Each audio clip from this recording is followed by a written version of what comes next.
Hello everybody, this is Noe with Walk with Yah Ministry. Welcome back, or this is the first time, welcome. Just want to talk about a question here. I'm asking the question, what is the difference between praise and worship? And maybe you know the difference, and maybe you can make a better video than I do, but I'm asking you not to. No, actually, if you want to make a better video than me, yeah, go for it. Anyways, a lot of people, and I did for a long time, got this term confused. It's like, okay, they both kind of sound good, but they have, words have meaning, yes. So praise is an admiration, an approval of something that, of somebody, of something that they have done. We should be praising people. If you have a child, a coworker, or someone that does something good, sure, they deserve praise if they've done something good. Yes, it's appropriate. Now, worship, on the other hand, is a totally different subject. And I could really teach on this for quite a while, as I've kind of been focusing on this as he has brought some stuff to my attention. Anyways, I'm just sharing with you what he wanted me to focus on. So when we worship, it's really just it's losing yourself in him. And that means losing all your agenda, your desires, your wants, your goals, your cares, everything. That's what worship is. When we get into his presence, we're just like, look, just forget about everything else. I want you. And it's really an attitude. And so you can be listening to the music and you can be praising him, thanking him. Good there to do. Good to do that. But in that worship, you're just putting all your stuff aside. Because really, he probably has a better way. And that's something, that he was showing me, reminding me of, because this is something we always have to remind ourselves of, is that sometimes we have our plans of how we think we want it done. And a lot of times we need to go before him and say, look, how do you want to do this? What are your plans? Because that's the part of him being, master and Lord over our life, right? And so we just need to be more focused on him than we are ourselves.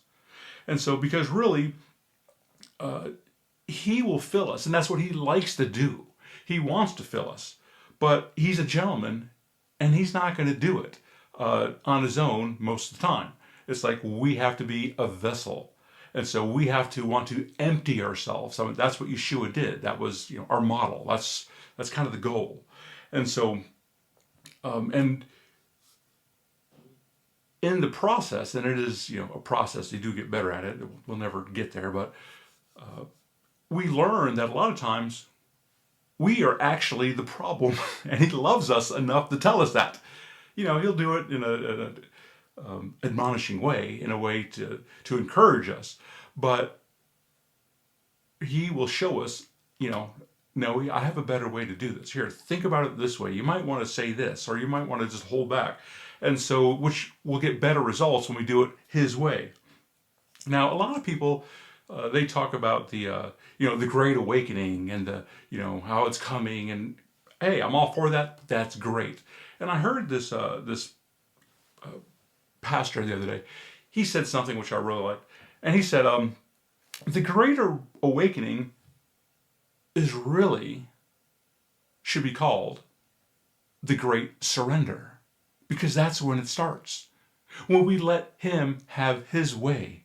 And so, and that also includes repentance, by the way, which is very key. I know it's a 4-letter word to a lot of people and a lot of churches and stuff like that, but that's kind of the point. We die to ourselves. He's the vine, we're the branches. He fills us up. The vine, the branches, the fruit. We don't have any idea of how to do it. He just fills us up. And there's been this great omission from the Great Commission, if you will, that there is no surrender. You just believe, and that's all you need to do. But we need to believe enough to actually to do. And so I just want to encourage you to, set that time aside and just let him speak to you, whether it's through the Bible or word, through the word, or him talking to you in prayer or whatever, and just get his, opinion, get his perspective on your life, on what you should say, on what you should do. Ask him if he has a better way. And so this is how we win, to be honest. And the world needs the best version of you that God has created for you to be, And so, anyways, I do want to encourage you in that. I know it's a hard word and it takes some time and effort, but it will be worth it. There are many blessings that come along with discipleship. Anyways, you be blessed. I hope, I didn't cause you to unsubscribe there, but anyways, I mean it for your own good and for my own good. You have a blessed day.